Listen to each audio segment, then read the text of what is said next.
صبر کی یہ ایک کہانی آپ کی زندگی کا نظریہ بدل دے گی۔ حضرت علی کی لازوال حکمت۔ کیا آپ نے کبھی محسوس کیا ہے کہ آپ درد اور خواہش کے درمیان پھنس گئے ہیں؟ حضرت علی نے فرمایا، صبر کی دو قسمیں ہیں، ایک صبر اس پر جو تکلیف دیتا ہے اور دوسرا صبر اس پر جو دل کو لالچ دیتا ہے۔ ذرا سوچیں ایک نوجوان کے بارے میں جس نے سب کچھ کھو دیا، اس کی دولت، اس کا گھرانہ، حتیٰ کہ اس کی امید بھی۔ وہ چوری کرنے کے قریب پہنچ گیا، ہار ماننے کے قریب پہنچ گیا، لیکن ایک فیصلے نے اس کی زندگی ہمیشہ کے لیے بدل دی۔ یہ کہانی آپ کے دل کو ہلا دے گی اور آپ کو دکھائے گی کہ صبر کیسے ایک ٹوٹے ہوئے انسان کو ایک عظیم مثال بنا دیتا ہے۔ آخر تک ہمارے ساتھ رہیے، کیونکہ یہ کہانی آپ کی زندگی بھی بدل سکتی ہے۔ صبر دو قسم کا ہے، ایک صبر اس پر جو تمہیں تکلیف دیتا ہے اور دوسرا صبر اس پر جو تمہیں لالچ دیتا ہے۔ حضرت علی۔ صحرا کی ہوائیں گونج رہی تھیں چھوٹے سے کچی اینٹوں کے مکان کے باہر جہاں حارث رہتا تھا۔ حارث اپنے گاؤں میں دو باتوں سے مشہور تھا، اس کی بے مثال طاقت اور اس کا تیز غصہ۔ لوگ اس کی بہادری کی تعریف کرتے مگر اس کی بے صبری سے ڈرتے تھے۔ حارث دولت، عزت اور طاقت چاہتا تھا۔ جب بھی وہ قافلے دیکھتا جن میں سونے، ریشم اور مصالحوں سے لدی ہوئی اونٹنیوں کی قطار گزرتی، اس کے دل میں لالچ کی چبھن جاگ اٹھتی۔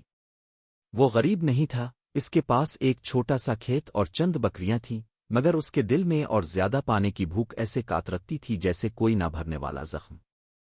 ایک رات جب وہ اپنی ماں کے پاس بیٹھا تو اس کی ماں نے نرمی سے کہا، میرے بیٹے، امام علی کا فرمان یاد رکھو، صبر دو قسم کا ہے، ایک صبر اس پر جو تمہیں تکلیف دیتا ہے اور دوسرا صبر اس پر جو تمہیں لالچ دیتا ہے۔ اپنی خواہشات کو اپنی روح کی زنجیر مت بننے دینا۔ لیکن حارث نے بات کو ہنسی میں اڑا دیا۔ اماں، صبر کمزوروں کے لیے ہے، طاقتور وہ ہیں جو اپنی چاہت چھین لیتے ہیں۔ اسی ہفتے ایک قافلہ گاؤں میں راکا۔ حارث کی آنکھیں جلنے لگیں جب اس نے چمکتے زیورات اور سونے کے تھیلے دیکھے۔ اس نے سوچا، اگر میرے پاس یہ دولت ہوتی تو میں طاقتور بن جاتا، لوگ میرا احترام کرتے، کوئی مجھے پھر کبھی حقیر نہ سمجھتا۔ یہ خواہش اس کے دل کو نگلنے لگی، یہاں تک کہ ایک رات وہ خنجر ہاتھ میں لیے قافلے کے خیمے کی طرف دبے پاؤں بڑھا۔ لیکن جیسے ہی قریب پہنچا، اسے رات کی خاموشی میں قرآن کی تلاوت کی آواز سنائی دی۔ وہ الفاظ اس کے دل کو چیر گئے، اور صبر کرو، بے شک اللہ نے کوکاروں کا اجر ضائع نہیں کرتا۔ سورۃ ہود 11:1-5۔ حارث جم گیا۔ قاری ایک کمزور سا بوڑھا تاجر تھا جس کی سفید داڑھی تھی۔ سونے کے بجائے وہ نماز میں کھڑا تھا، اللہ کے سامنے رو رہا تھا اور دعائیں کر رہا تھا۔ حارث کے دل میں شرمندگی بھر گئی۔ میں اس شخص سے کیسے چارہ سکتا ہوں جو رات کے اندھیرے میں اللہ کو پکارتا ہے؟ کانپتے ہوئے وہ واپس پلٹ آیا، مگر اس کے دل کے اندر کی جنگ اور شدید ہو گئی۔ دن گزرتے گئے اور ایک کے بعد ایک آزمائش اسے گھیرتی گئی۔ اس کی کھیتی برباد ہو گئی، بکریاں بیماری میں مر گئیں، بھوک اور مایوسی نے اس کے وجود کو جکڑ لیا۔ اس کی ماں بیمار پڑ گئی، ہر لمحہ وہ درد کی آگ میں جلتا رہا۔ دوست اسے مشورہ دیتے، صبر چھوڑ دو، لڑو، چھینو جو چاہو لے لو، مگر ہر بار اس کے ذہن میں رات کے اس بوڑھے آدمی کی لرزتی آواز گونج جاتی اور خنجر اس کے ہاتھ میں بوجھل لگنے لگتا۔ ایک شام اس کی ماں نے اپنی آخری سانسوں میں سرگوشی کی، میرے بیٹے، صبر کمزوری نہیں ہے، یہ طاقت ہے، اللہ صبر کرنے والوں کے ساتھ ہے۔ اپنے درد کو اپنے گناہ کا غلام مت بننے دینا، یہ کہہ کر اس کی ماں ہمیشہ کے لیے رخصت ہو گئی۔ حارث کی دنیا بکھر گئی، غم نے طوفان کی طرح اس کے دل کو بہا دیا۔ وہ ٹوٹ جانا چاہتا تھا، چیخنا چاہتا تھا، تقدیر سے انتقام لینا چاہتا تھا، مگر پھر اسے امام علی کا فرمان یاد آیا، صبر اس پر جو تکلیف دیتا ہے اور صبر اس پر جو تمہیں لالچ دیتا ہے۔ وہ زمین پر گر کر رونے لگا اور اللہ سے دعا کی، اللہ، میں کمزور ہوں، مجھے برداشت عطا فرما۔ اسی رات اس کے دل میں تبدیلی آئی۔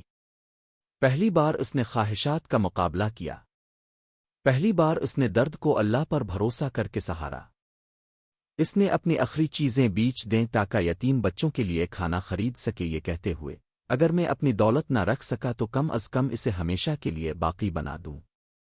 سال گزرتے گئے۔ حارث اپنی طاقت کے لیے نہیں بلکہ اپنے صبر کے لیے پہچانا جانے لگا۔ جب لوگ اس پر ظلم کرتے وہ معاف کر دیتا۔ جب بھوک لگتی وہ شکر ادا کرتا، جب دولت اس کے قریب آتی وہ منہ موڑ لیتا۔ اس کے چہرے پر ایک سکون کی روشنی جھلکتی، ایسا سکون جو کوئی سونا نہیں خرید سکتا تھا۔ ایک دن شدید قحط پڑا۔ وہی تاجر جو کبھی اپنی دولت پر ناز کرتے تھے بھیک مانگنے پر مجبور ہو گئے۔ حارث جس کے پاس بہت کم تھا پھر بھی ان کے ساتھ روٹی اور پانی بانٹنے لگا۔ حیران ہے کر وہی بوڑھا سفید داڑھی والا تاجر بولا، تم ہماری مدد کیوں کرتے ہو جبکہ کبھی تم ہمیں نقصان پہنچانے کے قریب تھے؟ حارث نے سر جھکا کر کہا، کیونکہ اللہ نے مجھے صبر سکھایا ہے، کیونکہ دولت اور تکلیف دونوں امتحان ہیں اور اب میں ناکام نہیں ہونا چاہتا۔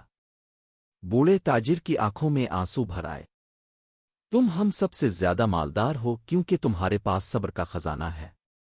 یوں حارث کا نام زندہ رہا، نہ سب سے طاقتور کے طور پر، نہ سب سے مالدار کے طور پر، بلکہ اس شخص کے طور پر جس نے صبر میں کامیابی حاصل کی جب تکلیف اور لالچ دونوں نے اسے آزمایا۔